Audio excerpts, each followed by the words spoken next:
Quand on est enfant, il est plus facile d'apprendre en s'amusant. La CCCE a suivi cet adage pour sensibiliser les écoliers au développement durable. Grâce à la roue de l'environnement, qui a entamé sa tournée des écoles par Georges Pompidou, les écoliers apprennent à devenir des éco-citoyens. Les bouteilles en plastique, il faut les mettre dans le sachet jaune.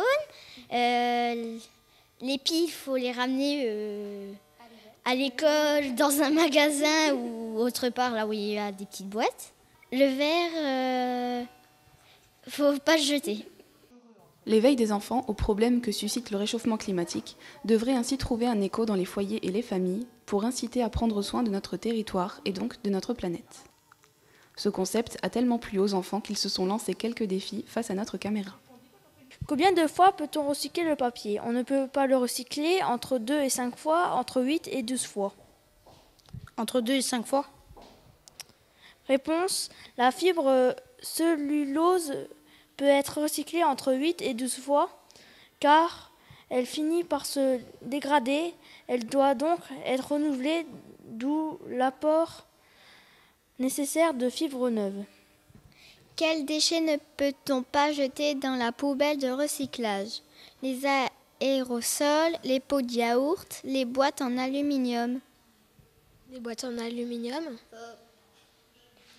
Les pots de yaourt ne se recyclent pas. Seules les bouteilles, bidons en flacons en plastique se recyclent.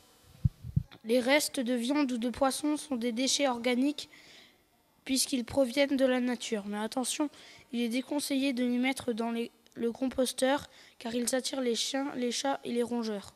Laquelle de ces matières n'entre pas dans la composition du verre? Le fer, le sable, le calcaire? Le calcaire? Faux.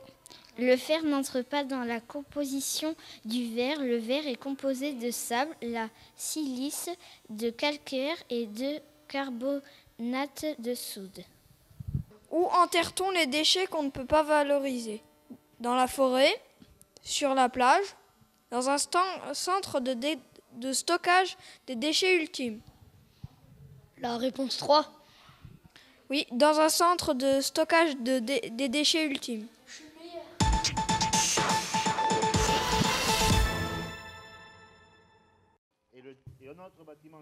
C'est dans l'enceinte du bâtiment du 39 rue des Châteaux que la municipalité a accueilli les correspondants allemands des élèves du collège Charles Péguy.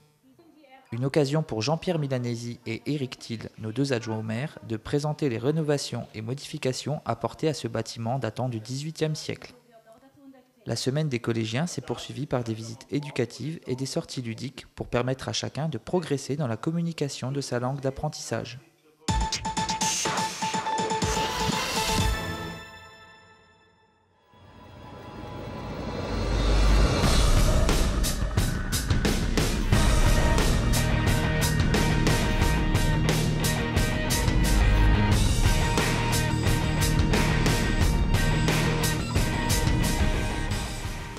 Discipline appréciée par les parents pour ses vertus morales, on oublie presque que le judo est aussi un sport de compétition.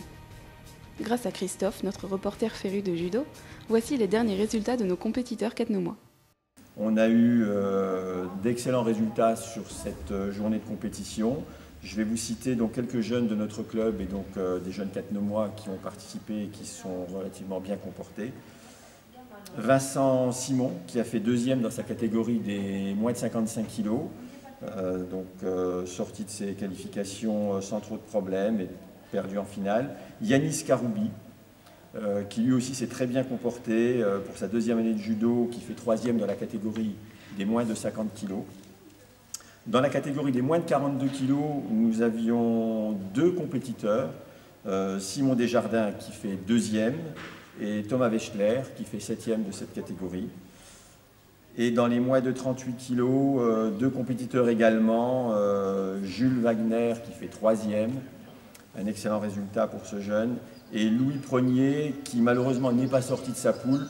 À sa décharge, on dira qu'il s'est retrouvé dans la poule la plus forte, puisque de cette poule sont sortis les deux finalistes, donc le premier et le deuxième de ce championnat de Moselle. Je voudrais aussi souligner la participation de Thomas Desjardins dans cette compétition, pas en tant que compétiteur, mais en tant que jeune arbitre. C'est un jeune qui est minime, et qui a arbitré donc les jeunes de la catégorie Benjamin et qui se promet à une belle carrière d'arbitre parce que pour un jeune qui démarre dans cette catégorie-là, il a fait une très très belle prestation. Autre discipline également respectée par ses pratiquants et ses observateurs, l'aïkido a également tapé dans l'objectif de Raymond, notre reporter, qui a succombé au charme des clés de bras et des pas chaloupés le temps d'un stage organisé par le club Catenois. Monsieur Murat, bonjour, un petit exposé sur la séance d'aïkido de ce matin. Ah oui, absolument, bonjour à tout le monde. Donc effectivement, là nous organisons un stage d'aïkido avec Luc Bouchareux qui est chargé d'enseignement national, ceinture noire 6e dan. Donc c'est quelque chose qui nous tenait beaucoup à cœur. C'est un stage de ligue qui se déroule sur 2 jours. Donc ça s'est déroulé hier après-midi de 15h à 18h et puis ce matin de 9h à midi. Donc Luc Bouchareux, qui est, si je le rappelle, ceinture noire 6e dan, nous fait profiter de ses connaissances et de son enseignement. Voilà.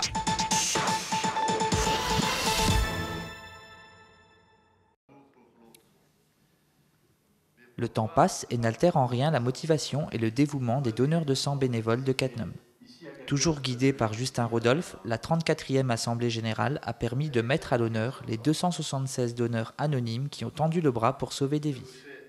Les animations organisées en marge des collectes, telles que la journée détente ou le thé dansant, permettent, quant à elles, de financer le fonctionnement associatif, comme par exemple la restauration des donneurs lors des 5 collectes organisées dans notre commune. 14 nouveaux donneurs en 2010. Nous espérons fortement que vous en faites partie. Sinon, vous pouvez vous rattraper lors de la prochaine collecte du 27 juillet.